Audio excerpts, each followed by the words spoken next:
우리는 다음 주에 그들을 매우 강하게 공격할 것입니다. 미국 공군은 현대 군사 역사상 가장 강력한 폭격 중 하나를 이란 해군의 중심지로 여겨지는 카르드 섬에 대해 3월 14일에 수행했습니다. 작전은 현지 시간으로 오전 1시 30분에 시작되었습니다. 우리는 단순한 미사일이나 드론 공격에 대해 이야기하는 것이 아닙니다. 미 중부사령부, 센트콤은 동시에 B-52 스트래토포트리스, B-1 랜서, 그리고 레이더를 피하는 BI 스피릿 스텔스 폭격기를 배치했습니다. 이 항공기가 운반한 탄약은 표면에 충돌하여 폭발하는 일반적인 탄약이 아니었습니다. 이것들은 벙커버스터 스마트 폭탄으로 각각 무게가 1톤이며 지하 몇 미터 아래에 콘크리트 구조물을 관통한 후 폭발하도록 설계되었습니다. 이 대규모 작전은 2시간 동안 진행되었으며 수백 톤의 벙커버스터 폭탄이 사용되어 이란의 해상기로에 저장소, 대함 시스템, 순항 미사일 사일로를 파괴했습니다. CNTCom의 공식 보고서와 현장에 확인된 정보에 따르면 섬에 있는 총 90개의 개별 군사 목표가 성공적으로 파괴되었습니다. 그렇다면 이 90개의 목표는 무엇을 의미할까요? 대함 미사일 배터리, 크루즈 미사일 사일로, 해상 기로의 저장소, 그리고 가장 중요한 것은 이란 혁명수비대가 걸프 해상 교통을 위협하기 위해 수년간 비축해온 모든 지휘 및 통제 센서들이 단 하룻밤 만에 모두 제거되었습니다.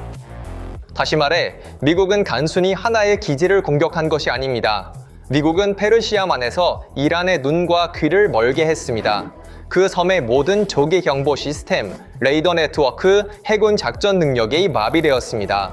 카르그 섬 주민들에게 새벽 1시 30분은 하늘이 갈라지고 땅에서 불길이 솟아오른 순간이었습니다. 벙커버스터 폭탄의 충격파는 섬뿐만 아니라 수 킬로미터 떨어진 이란 본토, 심지어 부쉐르주의 항구 도시들에서도 느껴질 정도로 강렬했습니다. 그리고 아마도 정권이 가장 숨기고 싶어 했던 진실은 한 석유 노동자의 친척에 의해 드러납니다. 내 형은 K하계 석유시설에서 일합니다. 트럼프가 말했듯이 공적은 군사지역을 목표로 했습니다. 그들은 이슬람 혁명 수비대의 해군 부두를 공격했습니다. 석유 및 여객 터미널은 손상되지 않았습니다. 그러나 여기서 우리가 정말로 주목해야 할 것은 타격을 받은 것뿐만 아니라 타격을 받지 않은 것입니다. 미군이 수십억 달러 규모의 군사시설을 잿더미로 만들었지만 석유 및 여객 터미널은 전혀 손상되지 않았습니다. 이것은 우연이 아니었습니다. 이것은 워싱턴이 테헤란을 위해 놓은 완벽한 함정이었습니다. 그래서 미국은 왜 이 섬을 공격하면서 석유를 건드리지 않았을까요? 왜냐하면 카르크 섬은 평범한 군사기지가 아니기 때문입니다. 이란의 경제 심장, 전략적 자산, 그리고 정권의 생존 능력 전체가 이 22제곱킬로미터의 산호초에 얽혀 있습니다. 출입은 엄격히 금지되어 있습니다. 특별 보안 승인을 받은 사람만이 그곳에 발을 들일 수 있습니다. 혁명수비대의 정예부대가 경비를 서고 있으며 해상 기뢰와 대함포로 둘러싸여 있었습니다. 왜 그렇게 철저히 정비되고 있을까요? 이 섬을 통해 이란 석유 수출의 90%가 지나가기 때문입니다. 맨해튼의 3분의 1 크기의 반일섬, 그리고 이란의 전체 경제 생계가 여기에 달려 있습니다. 하루에 150만에서 200만 배럴, 3천만 배럴의 저장 용량. 이란의 나머지 해안선은 너무 얕아서 초대형 유조선이 다른 곳에 정박할 수 없습니다. 이것이 유일한 출구입니다. 전쟁 전 이란이 얼마나 불안했는지를 이해하려면 이 세부 사항을 보십시오. 2월 중순부터 이란은 섬의 저장 탱크에서 기름을 급속히 빼내기 시작했습니다.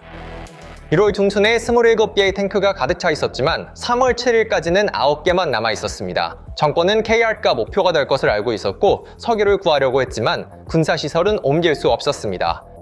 그 벙커버스터 폭탄을 견디도록 설계된 철근 콘크리트 구조물들, 대함 미사일 배터리, 레이더 네트워크는 모두 그대로 남아 있었습니다. 이 섬은 이란 이라크 전쟁 동안에도 표적이 되었습니다. 1980년대에 사담 후세인은 이란의 석유 수입을 차단하기 위해 하르그를 반복적으로 폭격했습니다. 시설들은 심각한 피해를 입었지만 이란은 그것들을 여러 번 수리하고 수출을 계속했습니다. 그 전쟁 이후 테헤란은 항공 방어 시스템, 강화된 인프라, 지하 저장 시설로 카르그 섬을 강력히 요새화했습니다. 다시는 이런 일이 없을 것이다, 그들은 말했다. 그러나 3월 14일 밤 그들은 그 다시는이 하룻밤 사이에 무너지는 것을 보았다. 1984년 중앙정보국 문서는 이 시설들을 이란 석유 시스템에서 가장 중요한 요소로 묘사했으며 42년이 지난 지금도 그 설명은 유효하다. 그리고 이란이 수십 년간 호르무즈 해협을 봉쇄하겠다는 위협 뒤에 있던 모든 군사 능력, 즉 기로의 저장소, 대함 미사일 배터리, 순항 미사일 은신처가 모두 이 섬에 있었고 바로 그 이후로 미국은 석유를 건드리지 않았습니다. 그것이 바로 작전의 진정한 천재성이 있는 것입니다. 만약 미국이 석유를 건드렸다면 그것은 단지 이란에 대한 공격이 아니라 중국, 유럽, 인도, 심지어 미국 국내 시장에 대한 공격이 되었을 것입니다. 글로벌 에너지 가격은 즉시 급등했을 것이고 테헤란 정권은 국제 무대에서 피해자 역할을 할 수 있었을 것입니다. 하지만 미국은 그 카드를 이란의 손에서 빼앗았습니다. 석유는 계속 흐르고 있습니다. 에너지 위기는 없습니다. 수십억 달러 규모의 군사시설을 보호할 수 없는 이란의 현실만 있을 뿐입니다. 이란의 방공 시스템은 B2에 대해 저항의 속삭임조차 없이 무너졌고 기술적으로 붕괴되었습니다.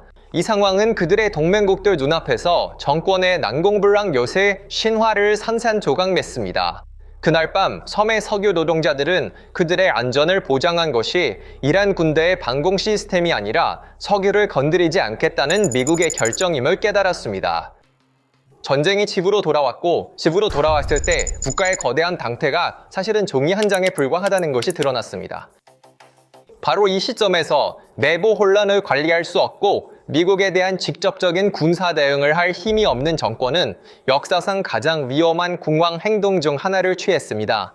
강한 자는 경쟁자를 직접 대면합니다. 그러나 약한 자는 경쟁자 주변에 보호받지 못하는 요소를 겨냥하여 협박에 의존합니다. 이것은 군사 규칙입니다. 하르드 섬이 잿더미로 변한 지 몇 시간 후 이란 혁명수비대의 전례 없는 최후 통첩은 힘의 과시가 아니라 절망의 외침이었다. 이란은 아랍에미리트를 직접 겨냥한 공식적인 위협을 발행했습니다. 혁명수비대는 아랍에미리트 항구와 도시에서 미군이 주둔한 모든 장소를 겨냥하는 것이 이란의 합법적인 권리라고 주장했습니다. 또한 아랍에미리트 시민들에게 항구, 부두, 그리고 미군이 주둔한 지역을 즉시 대피하라는 경고를 발령했습니다. 그들은 아랍에미리트에 있는 미군 기지가 정당한 목표로 간주된다고 선언했습니다. 그렇다면 이것은 무엇을 의미할까요? 이란은 나를 공격하는 비행기나 나를 무력화시키는 폭탄에 보복할 수 없다. 따라서 내 미사일 범위 내에서 가장 가까운, 가장 두유하고 가장 취약한 민간 경제인 아랍에미리트를 공격하겠다고 말하고 있습니다. 이것은 전쟁의 개념을 완전히 바꾸는 움직임입니다. 전쟁은 미국과 이란 군대 간의 충돌이 아니라 제3국의 인프라가 임질로 잡힌 걸프 인질 위기로 변했습니다. 테헤란의 이러한 당황한 반응은 사실상 지역 전체에 대한 자신의 약점을 인정하는 것입니다.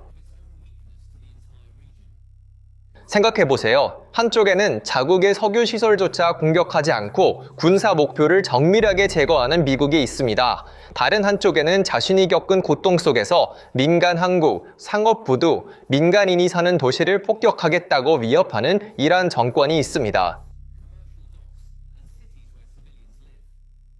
이 조치는 이란을 지역 동맹국과 중립국가들의 눈에서 완전히 고립시킬 중요한 임계점입니다.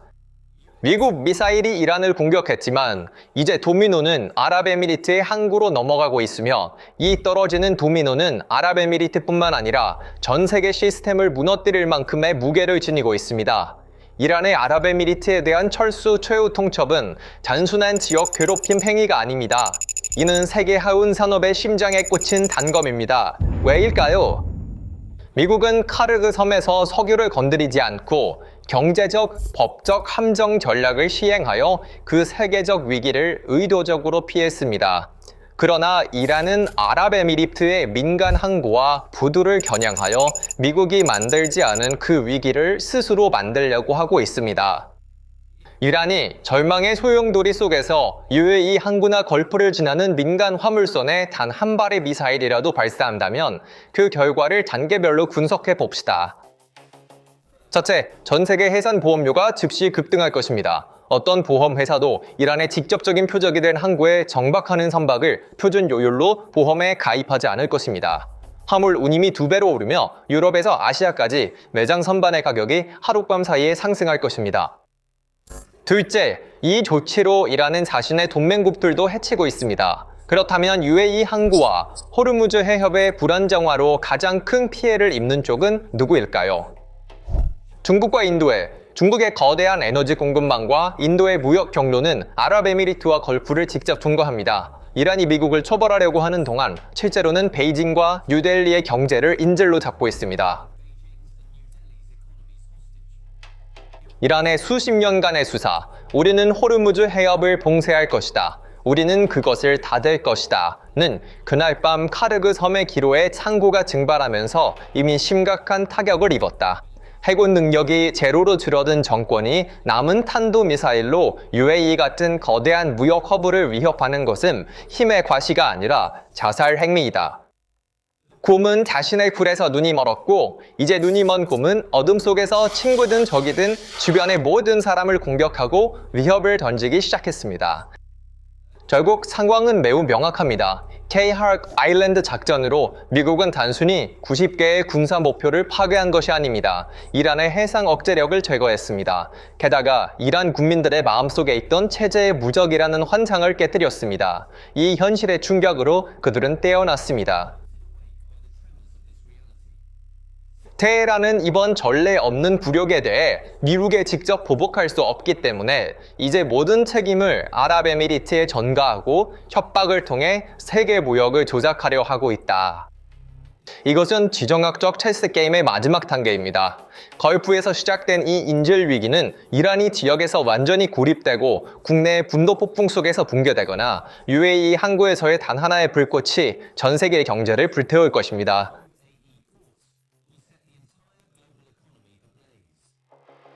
전쟁의 성격과 목표가 변했으며 이 새로운 전쟁에서 가장 큰 대가는 전선의 군인이 아닌 피난처에서 떨고 있는 민간인들과 인질로 잡힌 무역로가 치르게 될 것입니다. 그래서 이 문제에 대한 당신의 생각은 무엇입니까? 댓글로 의견을 공유해주세요. PPR 글로벌의 독점 분석을 계속 받으시려면 채널을 구독하시고 알림 설정을 잊지 마세요. 저희를 선택해 주셔서 감사합니다.